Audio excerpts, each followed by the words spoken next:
Looking for a job isn't easy. It used to be that you could apply at a big name tech company and build a great career for yourself. But times have changed. Many of these companies have gone full woke. And if you aren't the right gender, ethnicity, you don't use pronouns, or if you're not an activist for the preferred cause, then good luck. Why would you risk your career on that? At Red Balloon, we're connecting good employees with top quality companies that value you for your skills and your work ethic, not your social activism score. Employers who post jobs on Red Balloon are focused on creating an enjoyable and productive work culture, free from divisive woke mandates. So if you want to find a serious career path without the nonsense, come to Red Balloon and post your resume today. Because you shouldn't have to choose between your job and your values. That's redballoon.work, where you can find your future.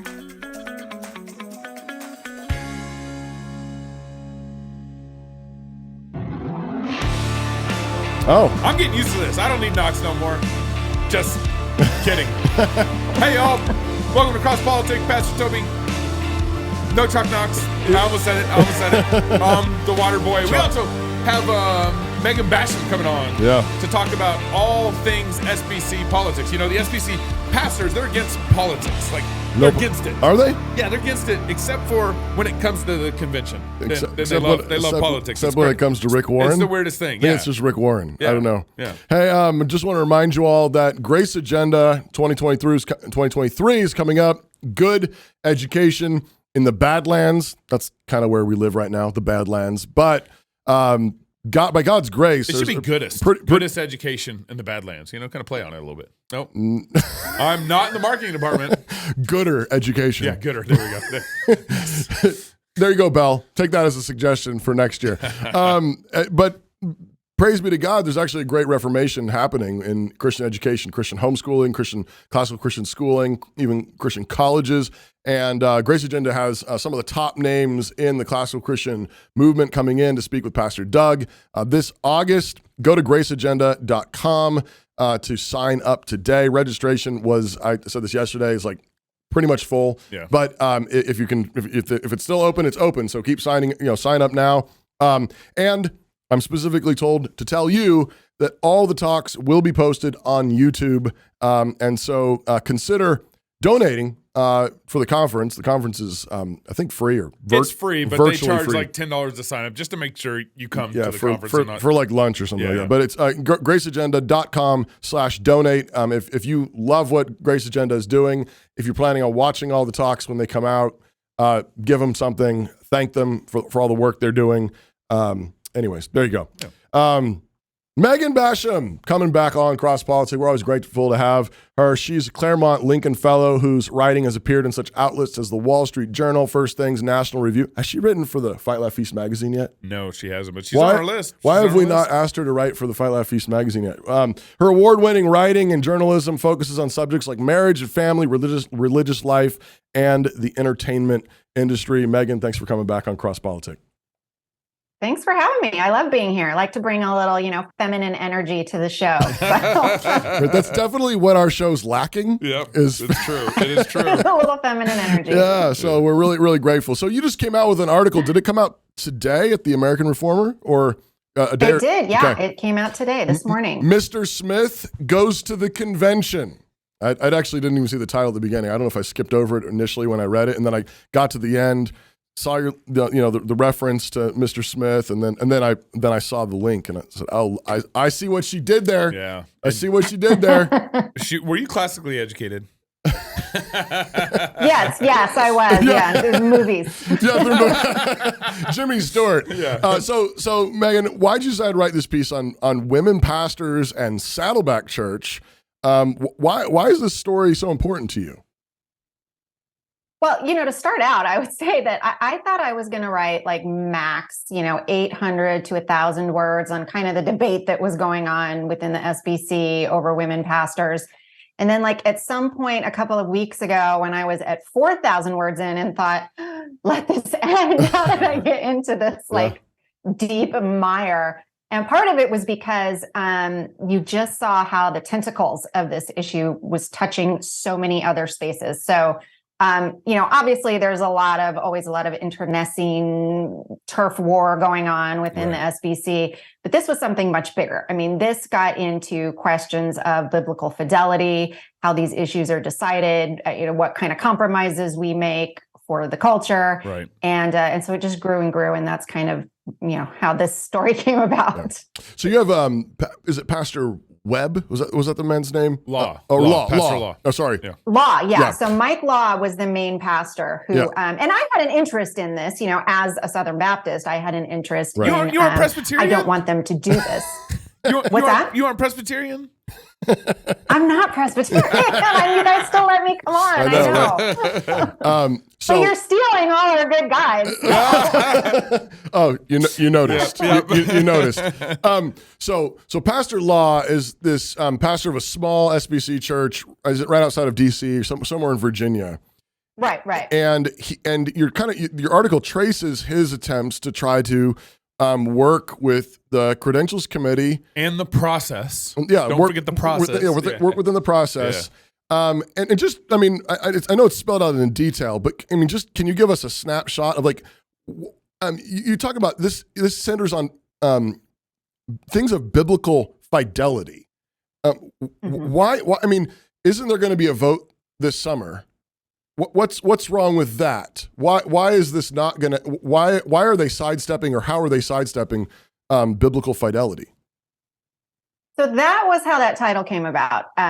Mr. Smith Goes to the Convention. So Mike Law was this small church pastor in Arlington, Virginia, and he started a constitutional amendment. He proposed last year at the convention, why don't we have a constitutional amendment? Because there's a lot of chaos and confusion over this issue of women in the pulpit. So here's an easy way to address it. And then we can hash it out and we can debate it on the floor. And kind of what I traced through the article was how that did not end up happening.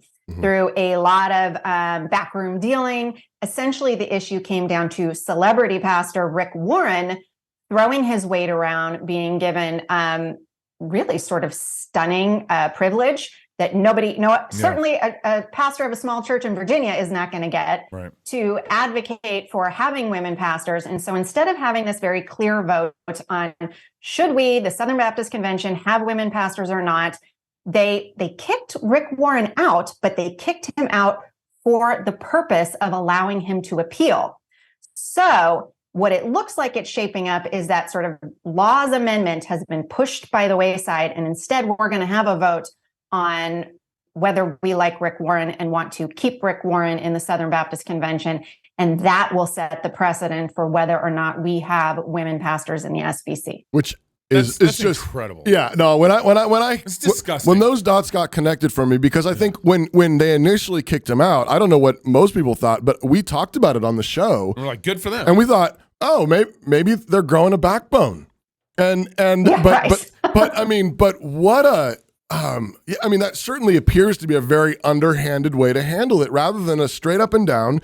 Is this biblical? Is women pastors biblical or not? Is this what our faith and message says or allows for or not? Do you like Rick Warren or not? Is Saddleback Church allowed or not? That just seems like a pretty underhanded way to handle it.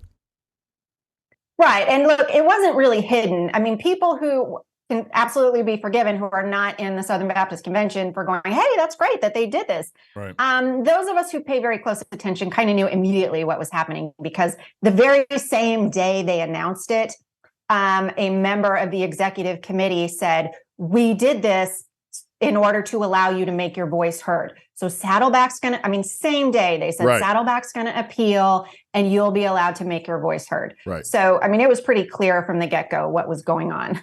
So back to when Pastor Law made his motion, and then that kind of was I think tabled, or they were they kicked it to the committee for the year or whatever. It was the same meeting where suddenly Ed Litton gets a word that somebody special wants to talk, and it's former Saddleback pastor Rick Warren wants to give a talk, which is kind of unheard of. It's all the same meeting, right? Same meeting. Right, all at the Yeah. same meeting, and which is funny because you can actually watch the video and you can see them start. They're just doing business, and then all of a sudden he's like, "All right, I'm going to bring the chairman of such and such committee out to speak," and then wait, no, shh, and there's a little, Yeah. conversation happening off to the side, and the next thing you know, he comes back to the podium and says, "We're going to hear from this special guest." And I talk to a lot of people who attend these conventions. I've never been to one of these conventions, Okay. so I don't have any really much interest in that. But they all told me. That doesn't happen. Yeah. They said we've never seen that happen. Yeah. So this was very much, and then the speech was just, it went on and on. Like, there's a hard break. You get 3 minutes to make a motion. Right. And that's it. So not only was it outside of procedure, he went way over, like double the time that anyone else would be allowed to speak, to just sort of make this grandstanding speech. Yeah. And the whole reason he was there was because someone had referred a motion the year before saying, we think Saddleback should be disfellowshipped because they keep ordaining women. They can't stop. That's not a part of our statement of faith. Right. Yeah. So, yeah. So anyway, so they said, well, actually, we're not going to make a decision about Saddleback. It's been a year. We're not quite done thinking it over.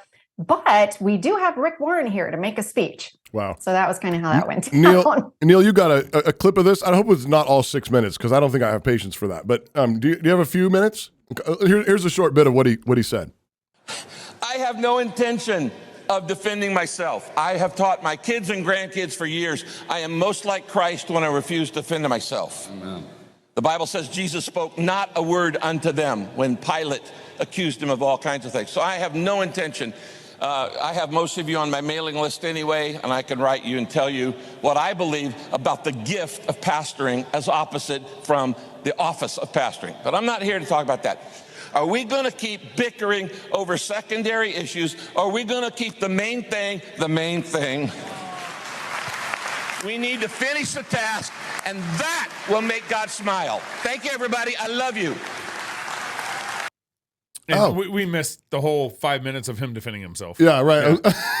He said, I'm not going to defend myself, but... Yeah. And then goes on and defends himself. Yeah. Talks about how many churches he's started or planted or associated with, Right. with Saddleback. Didn't Talks he, about didn't all he the say pastors he's he trained. Trained more pastors than all the other seminaries combined? Yeah, he said, I've trained over 1 million pastors, more than all the other seminaries combined, and kind of just goes on. And it's like, Rick, just because they get your email doesn't mean you train them as a pastor. Right. But by that we need to define our terms. By that standard, exactly. Cross Politics been training a lot of pastors too. It's true. It's true. Hundreds. Maggie, he actually references here, secondary issues, calls it secondary issues. But what's kind of, he also says, and I don't remember where you got this quote. You said, people keep saying, this is a harbinger of us going liberal. Right. But we're not going liberal at all. All the liberals left the SBC decades ago. This is just us bickering over secondary issues. But in your article, you point out, actually, there's some pretty concerning trajectories going on with the current pastoral staff at Saddleback. What are some of those concerns? And even before Rick Warren left. Yeah, right. Yeah. Right. And that was the moment in the middle of the night where I went, oh no, this article that was just supposed to be this little thing I was going to dash off turned into this big thing. Right. Because as I'm bopping around, it turns out, and that interview, by the way, was with him and Russell Moore. He gave a interview that was about Rick Warren reflects on his legacy. And a huge portion of that interview was devoted to Christianity Today and Russell Moore saying, look how awful everyone's being to Rick Warren and, wanting to kick him out over women pastors. And he says, there's no liberals here. I'm not a liberal. Well, then it turns out his church, Saddleback, has now brought in a ministry called Embracing the Journey. This happened 2 years before Rick Warren left. So I'm going to assume it was not a surprise to Rick Warren. If you go to their website, at least this morning, just now, you will see a link to this ministry. So it was not a surprise to Saddleback that one of their pastors was doing this. Well, it's a ministry for parents of LGBTQ kids. And what it has is if you go to this ministry, you will find all kinds of really hard, openly affirming, hard left gay activists, people like Matthew Vines, if you're familiar with him. Yes. Justin Lee. So a lot of people like that who are not, these aren't people where you're having to read tea leaves to figure out where they stand. They are very openly militant gay activists who want to bring full LGBTQ inclusion into the church, and they're not shy about that. Yep. So this Embracing the Journey, on their website, they recommend those kinds of people. Now, they're a little cagey. They don't actually say, here's what we believe about homosexuality, transgenderism. Is it sin? Is it not? They don't say either way. But the guy who founded that ministry sits on the board of another sort of gay activists, within Christianity and ministry space. And that ministry does openly affirm. So it's the same guy. Yeah. So he's on the board of one, he founded another, and they all do these conferences together. And so anyway, the pastor at Saddleback, who is the care pastor who trains the lay counselors at Saddleback, actually brought this to Saddleback because he has a transgender, I think it's a son, but it's very hard when you're trying to track the pronouns and they don't really say, but a transgender child. Yeah. Right. Who claims to be transgender, I'll say. Right. And so that was when he brought it to Saddleback. And I know that at least as recently as 2021, they had 4 groups who were meeting, 4 regular support groups and a small group revolving around this Embracing the Journey ministry. Wow. It seems to me that Embracing the Journey is kind of a gay name. it is. Embracing apostasy is what it should be going. Yeah, which way is this journey going? Yeah, exactly. I have a hard time just thinking that all of a sudden Rick Warren's going liberal. It seems like there's always a path that these guys go down, and what was going on in the early 2000s or what.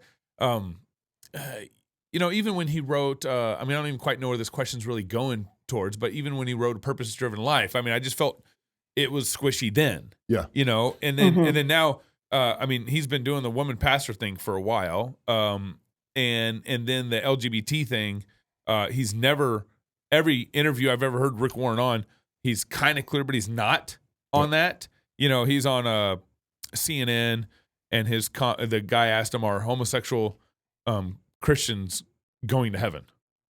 And Rick's like, well, do they believe in Jesus? And he's like, yeah, then they're going to heaven. He never talks about and condemns the sin, and it's all wishy-washy. But I don't know if you have anything really to contribute to this question, Megan, but what's the trajectory that have you noticed a trajectory even before this with Saddleback and Rick Warren? So, I don't keep really close tabs on Rick Warren. I don't, he's not a pastor that I listen to a lot of messages from him or anything like that. So, I don't have really deep knowledge of him, but, certainly as somebody who partners pretty closely, I did do some reporting on Francis Collins and what Rick Warren had to say about, the coronavirus and the COVID lockdowns. And he was 100% for the government narrative all the way, not just himself for it, but was out sort of peddling that all Christians need to be for lockdowns. They need to wear the masks. You're not very spiritual if you're not willing to do that. You don't love Jesus if you don't do that, all that stuff. Right. And then, of course, there's also been a lot of partnering with people like the World Economic Forum. He is pretty proud of that, actually. Wow. There's been a lot of partnering with the United Nations. So he is certainly someone who likes to move and shake and talk about his moving and shaking with the very powerful people of the world. So that to me, I don't know. If you're going there as John the Baptist to speak to Herod, that would be one thing. Right. But that's definitely not what he's doing when he goes to these events. Yeah, you also remember in was it 2008 when Obama and McCain were running against each other? They went to Rick Warren's church and did kind of this pastoral roundtable with Rick Warren. Wow. And I remember Rick asking Obama, saying, hey, what's your view on same-sex marriage? Yeah. And Obama's response was, that's above my pay grade. Okay. Do you remember that? And Rick Warren just No, I absolutely remember that. Yeah. And he just kind of stood there and didn't push him or anything.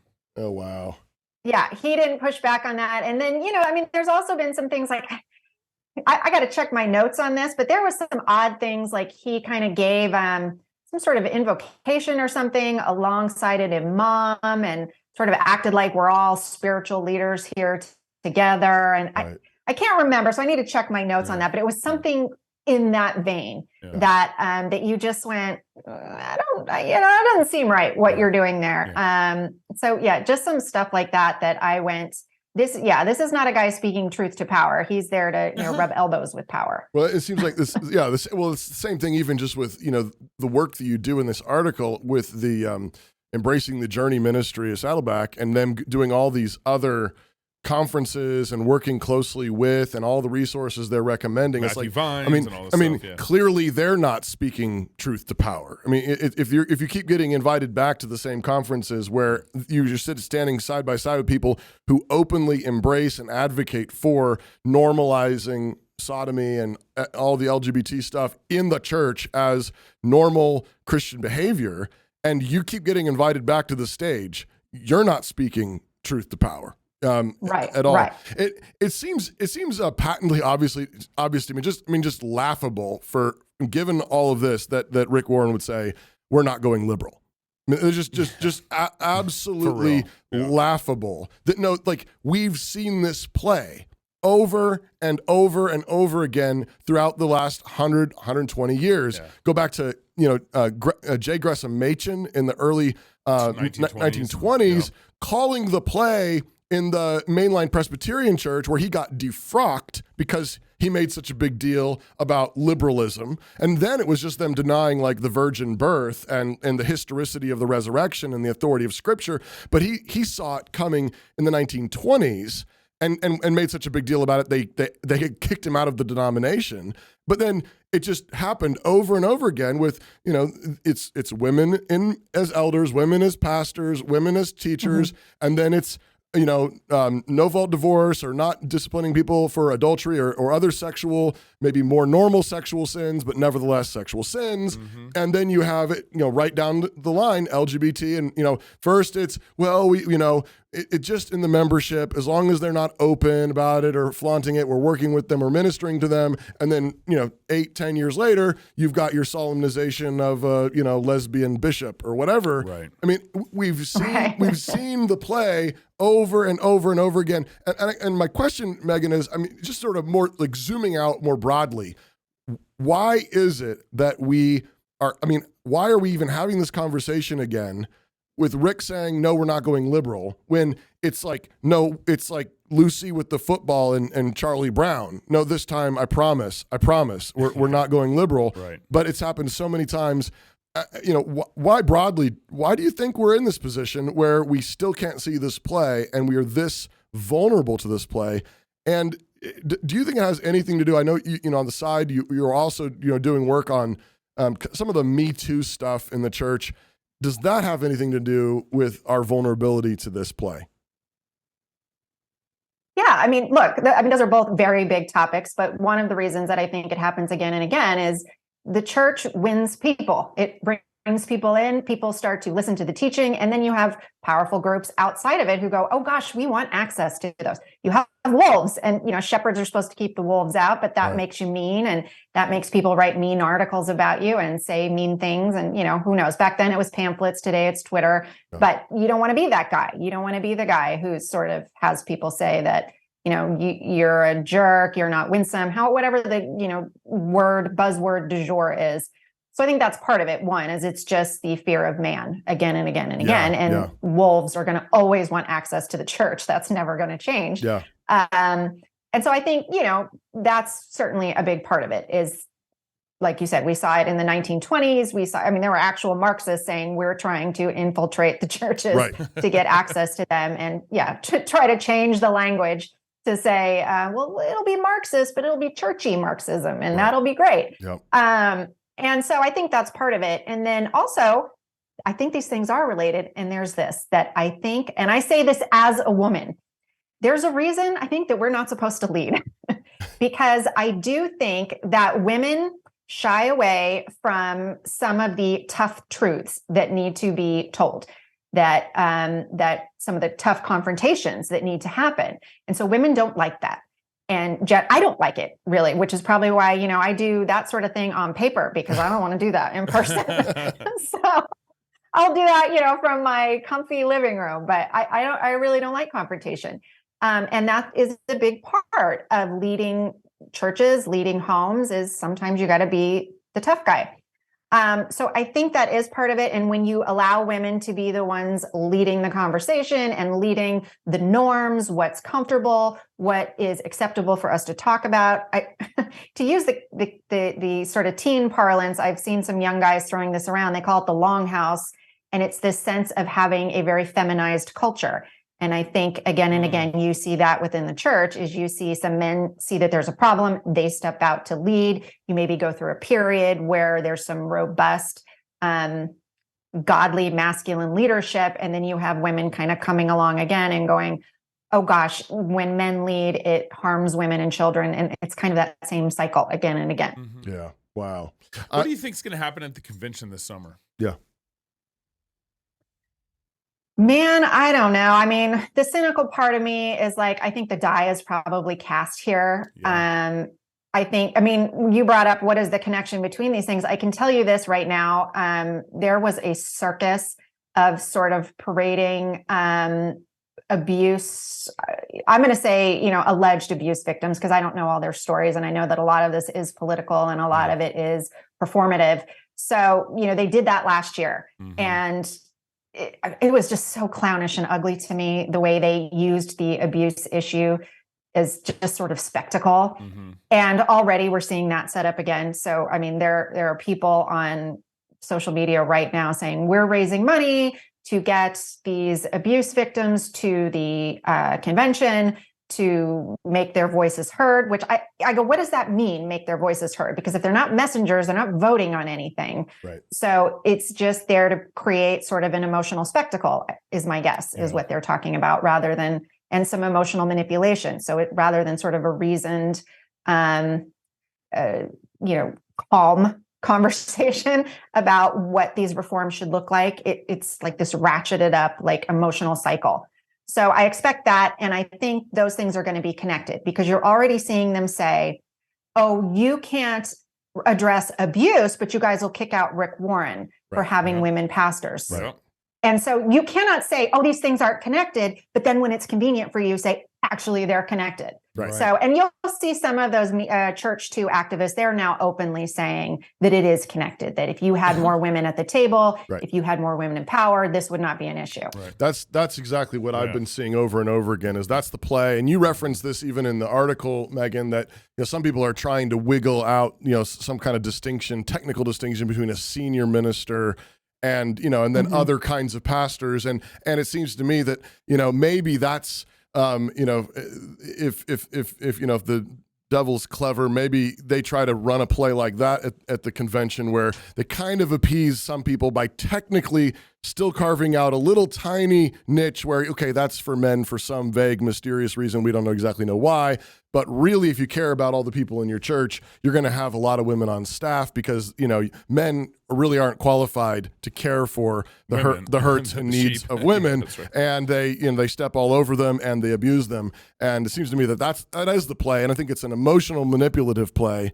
And you're absolutely right. When you started, this is a biblical fidelity issue, and it's, are you going to trust God's word? I mean, where are the people's? I mean, in one sense, who cares what the Baptist Faith and Message says?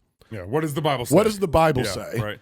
But the Baptist Faith and Message actually backs this up. I know the people who wrote it were intending to reflect biblical teaching, but at the end of the day, like, really, what does God say about women in leadership? What does God say about homosexuality and all these things? And are we going to trust God's word, or are we going to be manipulated by emotions and feelings? But always appreciate hearing from you, Megan, and thank you for your work on this. This is a fantastic article. Thanks for having me. Mr. Smith goes to the convention. This article is in the AmericanReformer.org. We know those guys. We like those guys. Share it. And this is a good article. It's a very long, detailed article with links and everything. Megan's making journalism great again. I mean, she is. Make journalism great again. Thank you so much, Megan. If you're single, get married. If you're married, have kids. If you have kids, go baptize them. Until next week. Tomorrow. Knox will be back on the show tomorrow. Love God with all your heart, soul, mind, and strength. Love your neighbor as yourself.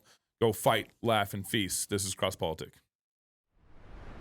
Do you smell that? I hope you're not used to it. I'm talking about that vicious, eye-burning, skin-peeling smell that surrounds all of us.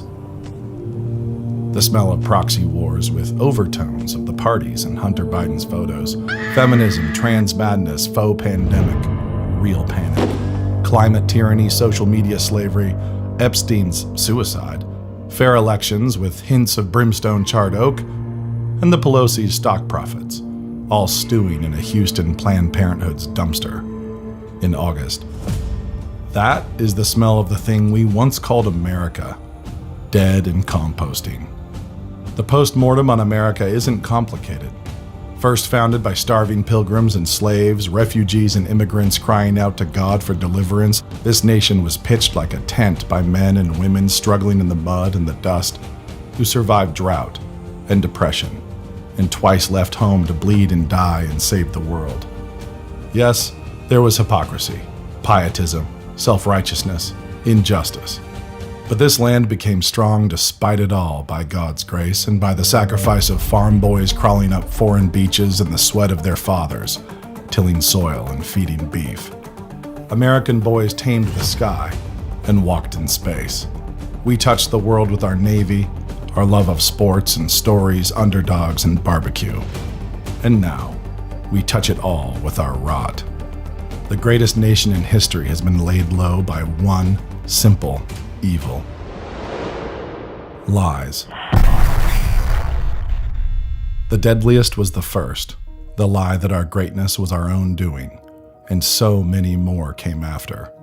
The lies of secularism, moral neutrality, and self-fulfillment, of feminism and Marxism, the lies of the sexual revolution and evolution, pointless wars and taxation, inflation and a manipulated currency, the lies that lashed out at God, tearing away at our belief in beauty, goodness, and truth, the lies that sought to place our own lusts and the lusts of our masters on God's throne, lies to control, to placate, and to destroy.